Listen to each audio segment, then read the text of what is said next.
Gentlemen, I am the regional consultant for all of Eastern Ontario, and I cover from Cornwall to Hawkesbury, Belleville, all the way to Deep River. Presently, in our community, Stormont, Dundas, and Glengarry, we have 10 long-term care homes for all of this community, Stormont, Dundas, and Glengarry. We have roughly 900 beds. That's all we have. We know presently in 2013 that we have over 22,000 seniors over the age of 65 living in Stormont, Dundas, and Glengarry. In another 5 years, we will have roughly 26,000 seniors living in Stormont, Dundas, and Glengarry. So that's a big volume. Is 900 beds enough? I don't think so. And we know, I mean, I am the previous executive director of the Cornwall General Hospital, of where I worked for 14 years, and I was the past executive director of the Cornwall Community Hospital, of which we led a $12.3 million campaign. And yes, it is the community who has built both hospitals, and it is money from your pockets that has kept these two hospitals alive and running. I hate to see a building, $2 million for a building. What is that building really worth? Is it worth $2 million? We don't know. I think it's worth more. Do we have anyone here from the Cornwall Community Hospital Board? No. Do we have answers? Was that included equipment? Is that including the dialysis? I mean, I know and there's other people right here, right now, that knows every inch of that building.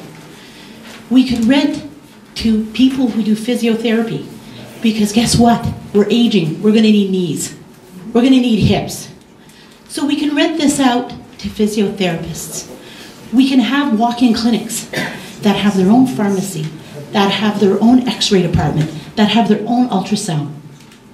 I not only am a regional consultant for the prevention of elder abuse, but I also sit on the board of directors of the College of Physicians and Surgeons of Ontario.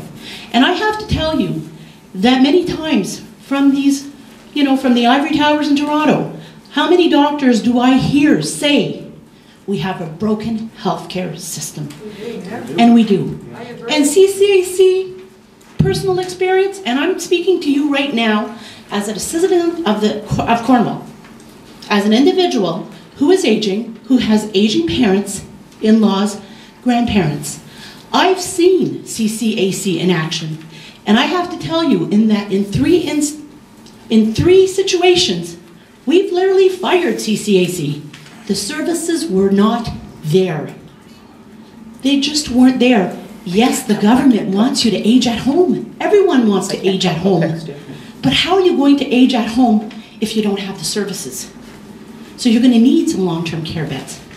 So we have the rehab floor. Yes, 3rd North. We have the emergency department. That would be great for clinics. We have the downstairs, which would physio. We have so much room as well for doctors' offices.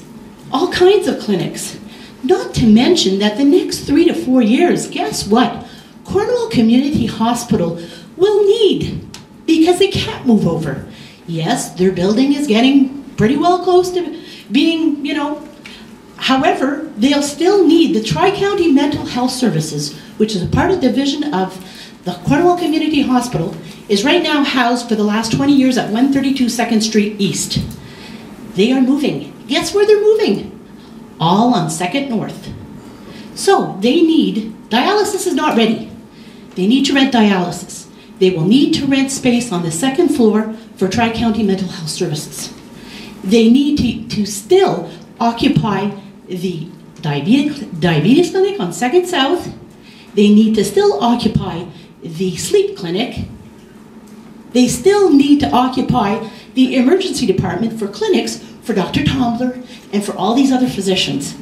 So yes, we need the building. Why not get together, all of us as a community? We need to involve the Ministry of Health. We need to involve the City of Cornwall, the counties, the hospital, our own hospital.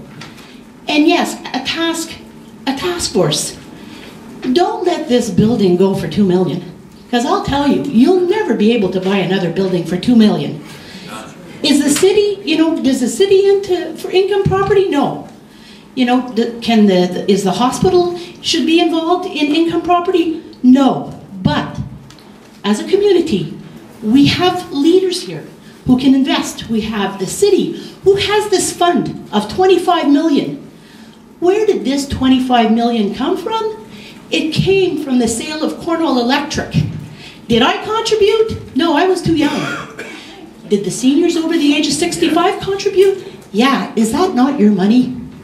So why not invest in that? Let the city make an investment. Let the counties make an investment. Let some people who are plumbers, electricians, individuals invest in this building. And hopefully turn it into an investment building for the best quality of healthcare and whatever that may be. Whether it's long-term care, whether it's physio, whether it's clinics, then let us invest. But we have to stop working in silos. We need to get together. And we need to do it tonight. And we need to get a task force up here, ready to work tonight, so that we can go to the hospital and say, okay, so the $2 million, does that include the x-ray machines? Does that include all the equipment? Because we really don't know anything, do we? And ladies and gentlemen, this is a public building. We should know what's going on with it. Thank you.